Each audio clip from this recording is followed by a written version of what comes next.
मैं रियाज सर अपने dynamite series के माध्यम से आप लोगों को मैथ पढ़ाने की कोशिश कर रहा हूं और प्रयास कर रहा हूं कि आप लोगों की समझ में आएगा। आज मैं गणित का एक बहुत ही अच्छा चैप्टर संख्या पद्धति नंबर सिस्टम को समझाने का प्रयास कर रहा हूं। आइए जरा देखें संख्या पद्धति क्या है। आप पद्धति के मतलब सिस्टम होता है, प्रणाली होता है। आप देखते हैं स्कूलों में एक मैनेजर होता है, एक प्रिंसिपल होता है, विद्यार्थी होता है, पीएन होता है, एक सिस्टम में बधा होता है। किसको क्या करना है, किसको क्या मैनेजिंग करना है, ये सब एक सिस्टम में बधे होते हैं। उसी तरह आप देखेंगे कि जो संख्या पद्धति है इसको हम कैसे सजाएं, कैसे सिस्टमेटिक रूप में रखें, उसी के विषय में ये संख्या पद्धति बताती है। आज मैं आप लोगों को नेचुरल नंबर या प्राकृतिक संख्या के विषय में बताएंगे। प्राकृतिक संख्या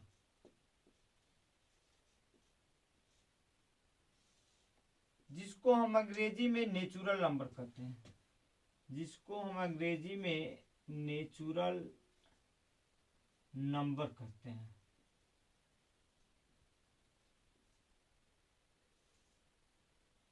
देखिए, नेचर मीन्स होता है प्रकृति। नेचर मीन्स प्रकृति। यहाँ प्रकृति के दो मीनिंग है, एक स्वभाव होता है, दूसरा जो है ईश्वर होता है, गॉड होता है।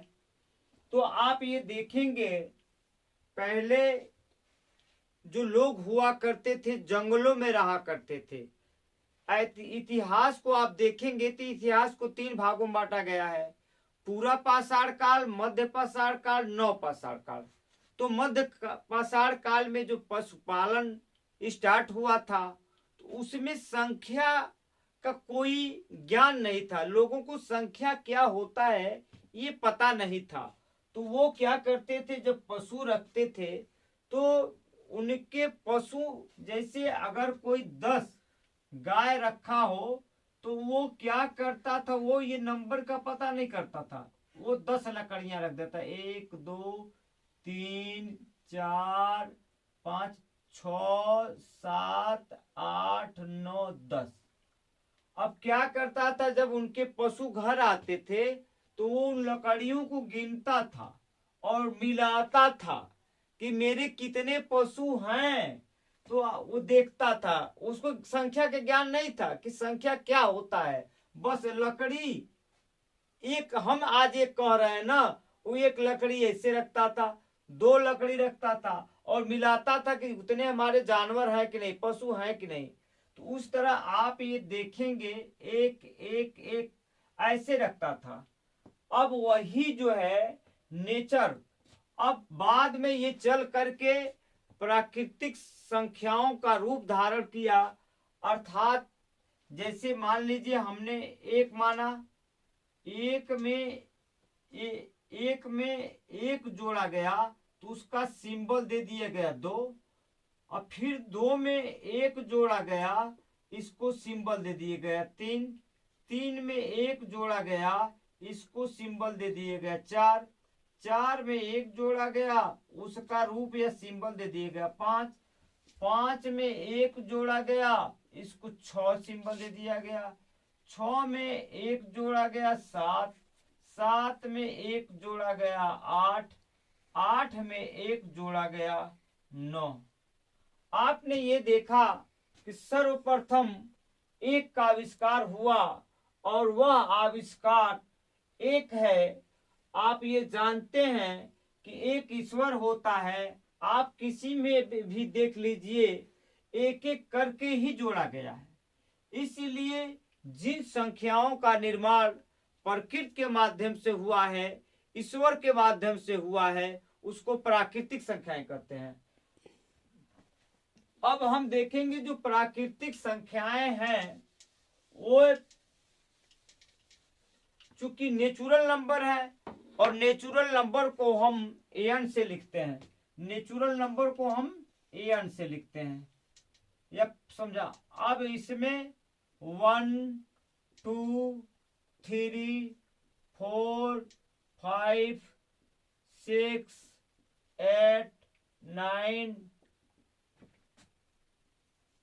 इसमें जो रिमार्केबल है, जो नोटेबल है, जो याद करने योग्य है, उसमें जीरो नहीं रहता है। नेचुरल नंबर में जीरो नहीं रहता है, उसमें 1 2 3 4 ये अनंत तक जाएंगी, लेकिन कहीं भी आपको जीरो दिखाई नहीं दे पा रहा है।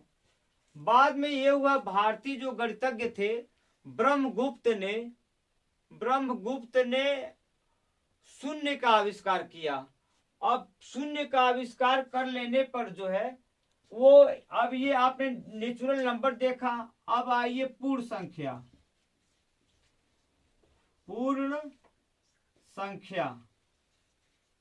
जिसको हम अंग्रेजी में कहते हैं होल नंबर। मैं अंग्रेजी में इसको कहता हूं होल नंबर। अब इसकी खोज, अब आप देखेंगे जो होल नंबर है इसमें शून्य शामिल कर लिया गया।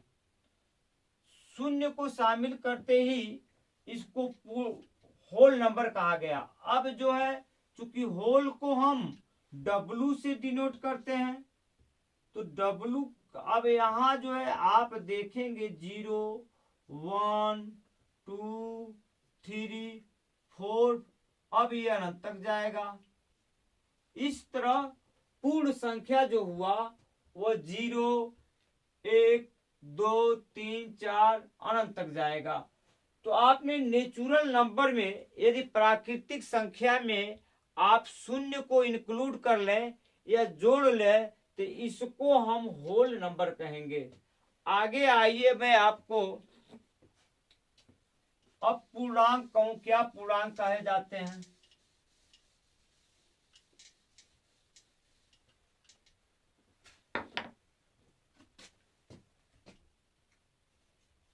पूर्णांक, इनको हम इंटीजर कहते हैं, इनको हम इंटीजर कहते हैं।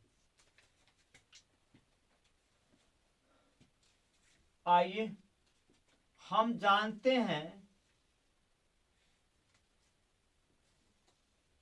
ये शून्य है, यहां शून्य की बात कर रहा हूं। 1 2 3 4, बढ़ते जाइए, इधर आइए। आप जानते हैं कि मैं यदि आधार शून्य को मान रहा हूं और आगे दाहिने की तरफ मैं चलूंगा, तो जो दाहिने की तरफ चला जाता है उसको हम प्लस लेते हैं। तो 0 से मैंने स्टार्ट किया, 1 2 3 4 5 चलते जाएंगे, लेकिन मैं बताया हूं कि अगर 0 के बाएं आएंगे तो बाएं चलने को निगेटिव माना जाता है, निगेटिव माना जाता है। आप -1 -2 -3 -4, अब आप इंटीजर के अंतर्गत आप इस धनात्मक पूर्णांक और ऋणात्मक पूर्णांक और उसके साथ 0 यदि ले लें, उसी को इंटीजर कहा जाता है, उसी को इंटीजर कहा जाता है। अब इंटीजर को आप जेड करिए, जेहलिन होता है। अब इसके अंतर्गत आप यहां से भी स्टार्ट करते, -4 -3 -2 -1 0 1 2 3 4, ये तो आपने ये जाना कि पूर्णांक में जो है पॉजिटिव संख्याएं, निगेटिव संख्याएं और 0 की इंक्लूड कर लिया जाता है, तो ये इसी को पूर्णांक कहते हैं। अब आइए मैं आपको बता रहा हूं परिमेय संख्या।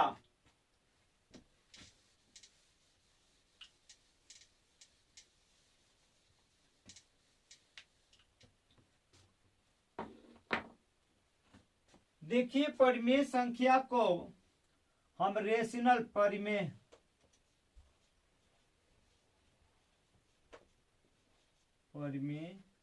संख्या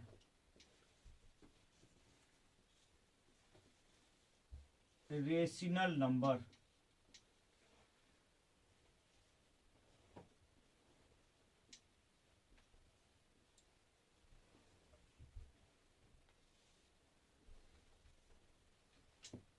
अब यदि हम किसी को भिन्न के रूप में लिखें या टुकड़े के रूप में लिखें, यदि हम कोई संख्या है, चूंकि परिमेय संख्या एक जो है आपका वास्तविक संख्याएं होती हैं, तो वास्तविक संख्या को r से डिनोट करते हैं।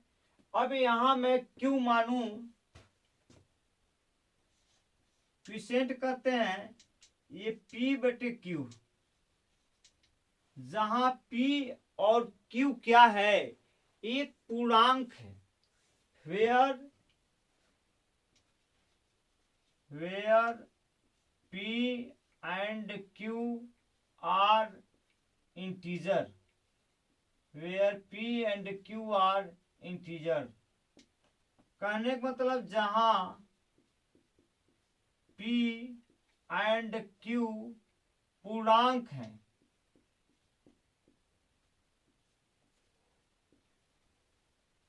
But q is equal to not zero. q का मान जीरो नहीं हो सकता है। क्यों? यदि q का मान जीरो हो जाए,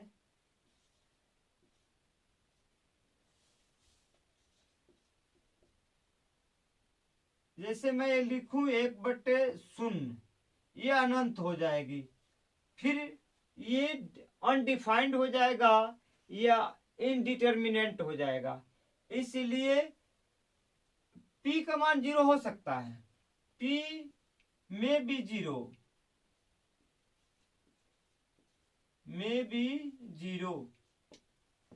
p का मान जीरो हो सकता है।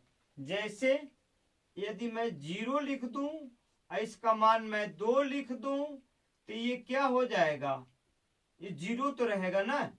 तो फिर 0 के नीचे 1 लिखे तो परिमेय संख्या, अर्थात जिसको हम एक भिन्न के रूप में लिख सकूं उसको हम परिमेय संख्याएं कहते हैं।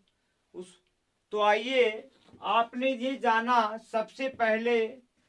सबसे पहले आपको मैंने नेचुरल संख्याएं बताई।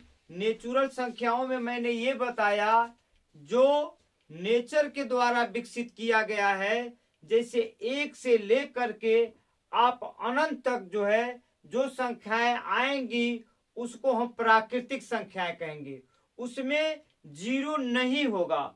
उसके बाद मैंने आपको ये बताने की संख्या की कि पूर्णांक क्या है, 0 होल नंबर क्या है, पूर्ण संख्या क्या है। तो पूर्ण संख्या में मैंने ये बताया कि यदि 0 को इंक्लूड कर लिया जाए तो वह पूर्ण संख्या हो जाएगी, और 0 का आविष्कार भारतीय गणितज्ञ ब्रह्मगुप्त ने किया था। उसके बाद हम बढ़ेंगे तो मैंने आपको पूर्णांक बताया, पूर्णांक में मैंने इंटीजर की बात की, और वो पूर्णांक जो है मैंने कहा कि यदि 0 उसको में शामिल कर लिया जाए, प्राकृतिक संख्याओं में यदि 0 शामिल कर लिया जाए तो वो क्या बन जाएंगी, आपका पूर्ण संख्या बन जाएगी, होल नंबर बन जाएगा। उसके बाद मैंने पूर्णांक बताने की कोशिश की, जिसको मैं इंटीजर कहता हूं। उसमें मैंने ये बताया कि धनात्मक और 0 और ऋणात्मक संख्याओं को ले लिया जाए तो वो पूर्णांक हो जाएगा, इंटीजर हो जाएगा। उसके बाद मैंने फिर बताने की कोशिश की परिमेय संख्याओं को। मैंने माना कि जहां p एंड q क्या है, एक इंटीजर है, लेकिन q equal to not 0 but p equal to 0, तो मैंने कहा कि ये जिसे खंड हो जाएगा, अंश हो जाएगा। इसके पहले अभी परिमेय संख्याओं को बताया, और मैंने ये बताया कि जिन संख्याओं को हम भिन्न के रूप में प्रदर्शित कर सकते हैं उसे हम परिमेय कहते हैं। और मैंने आपको उदाहरण के रूप में बताया। अब उसके बाद मैं आपको अपरिमेय संख्याएं अर्थात इरेशनल नंबर के विषय में बताने जा रहा हूं। उसमें आप ये देखेंगे कि जिन संख्याओं को हम भिन्न के रूप में नहीं लिख सकते हैं उसे अपरिमेय संख्या कहते हैं। जैसे मान लीजिए करड़ी में 2 है, करड़ी में 2 का मान जो है 1.414, फिर ये बार बार ये रिपीट करेगा 1.414, फिर 414, फिर 414। इस तरह हम देखेंगे जो रिपीट कर रहा है, रेकरिंग कर रहा है, उसके ऊपर हम बार लिख देते हैं। उसी तरह करड़ी में 3 है, 1.3, 1.732। अब आप देखेंगे कि ये क्या है, ये रिकरिंग करेगा अर्थात बार बार आएगा, फिर आएगा 1.732, फिर रिपीट करेगा इस तरह 1.732, अब इसको आप ऐसे चलता जाएगा, अनंत तक चलता जाएगा। इसलिए इसको हम भिन्न के रूप में नहीं लिख सकते, और जिसको भिन्न के रूप में लिख दें वो परिमेय है। इसके अलावा आप देखेंगे इस संख्या पद्धति में एक सम संख्या होता है, एक विषम संख्या होता है।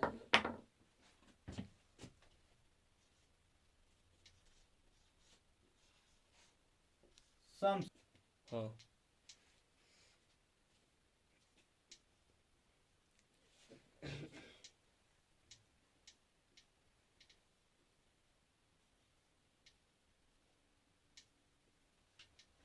देखिए सम संख्या,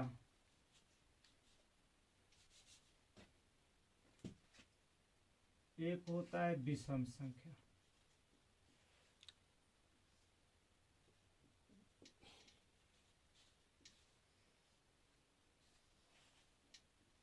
आठ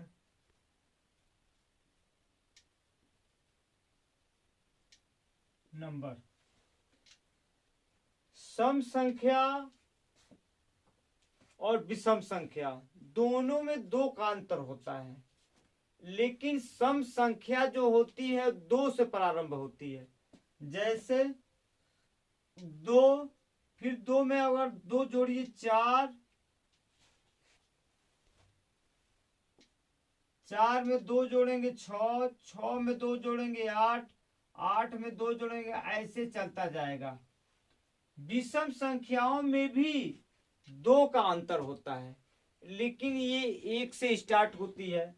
जैसे 1, 2 जोड़िए 3, फिर 2 जोड़िए 5, फिर 2 जोड़िए 7, फिर 2 जोड़िए 9, फिर 2 जोड़िए, ऐसे आपके ये चलते जाएंगे। आपने ये जाना कि जो सम संख्या है और विषम संख्या है, तो सम 2 से स्टार्ट होगा और उसमें 2 जोड़ते जाइए, 2 जोड़ते जाइए, 2, 4, 6, 8, 10, 12 अर्थात।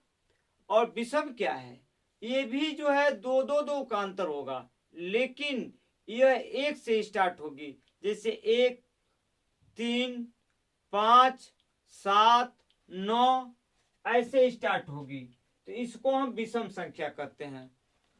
अब आइए, एक होता है प्राइम नंबर।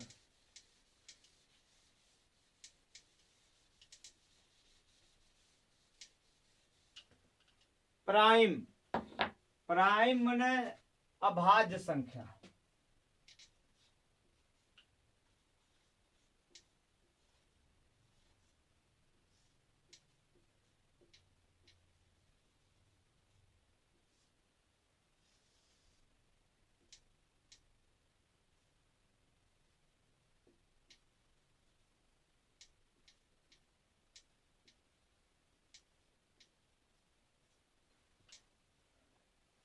इसकी विशेषता ये है, इस प्राइम माने प्रधान हो, जो हेड हो, वह या तो 1 से कटेगी या खुद से कटती है।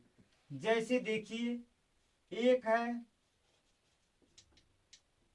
3 है, 5 है, 7 है, 11 है, 13 है, 17 है, 19 है, 23 है, 29 है, 31 है। ऐसे कर करके आप देखेंगे एक या तो एक ही से कटता है या खुद से कटेगा। 3 है तो या तो एक से कटेगा या तो खुद से कटेगा।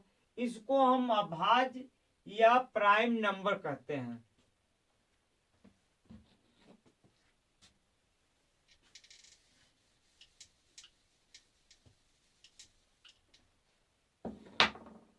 आइए 2 से कटने वाली संख्याएं, 2 से कटने वाली 2 से कटने वाली संख्याएं।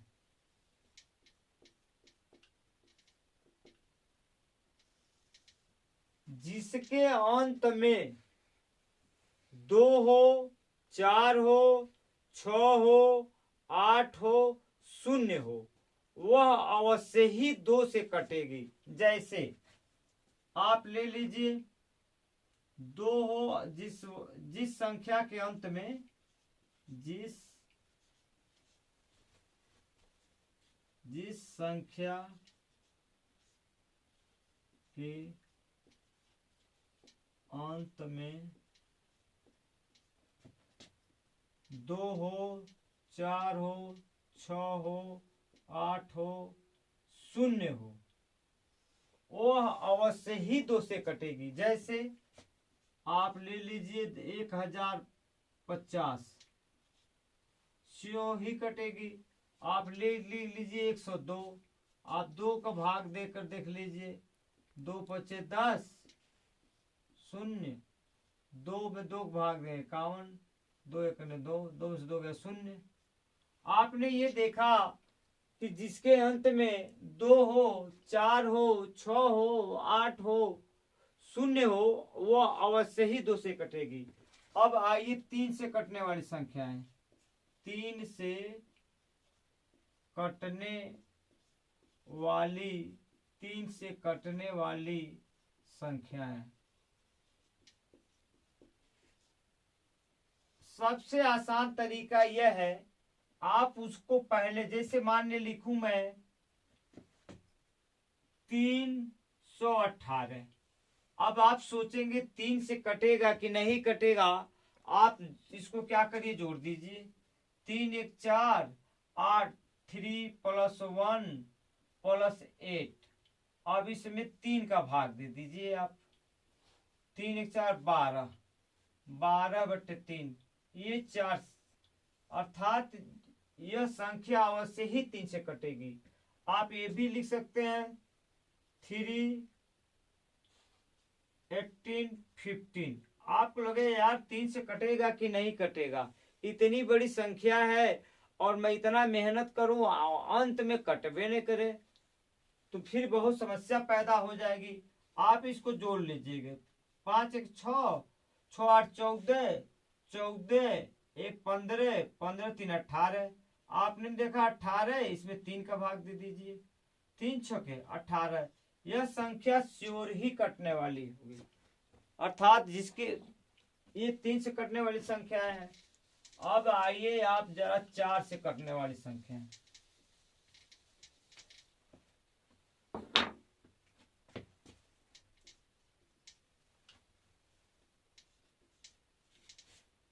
चार से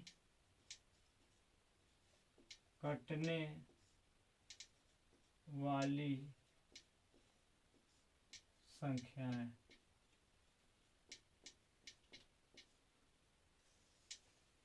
अब यह है जिस संख्या के अंत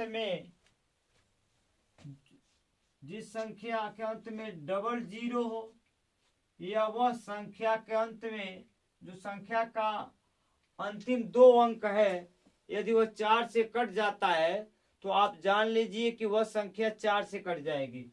जैसे मैं लिखूं आपको, आप मान लीजिए मैंने लिख दिया ये आप कहेंगे 4 से कटेगा, 4 का भाग देकर देखिए 5200 4। अब देख लीजिए 5 में से 4 गया 1, ये 2 हो गया, 4 3 12, ये हो गया 2 शून्य है, कर दीजिए 1300 आ गया। या मैं ये लिख दूं 428।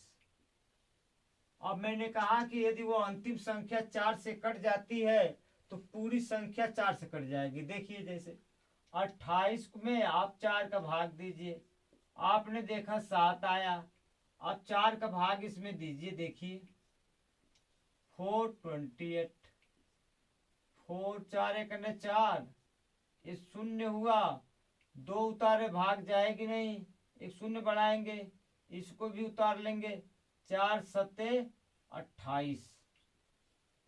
आपने देखा कि जो है ये संख्या जो मैंने बताया था कि जिस संख्या के अंत में 00 हो और या वो संख्या अंतिम 2 डिजिट 4 से कट जाता है तो श्योर ही वो संख्या 4 से कटेगी। अंतिम में बताने जा रहा हूं वो 5 से कटने वाली संख्याएं।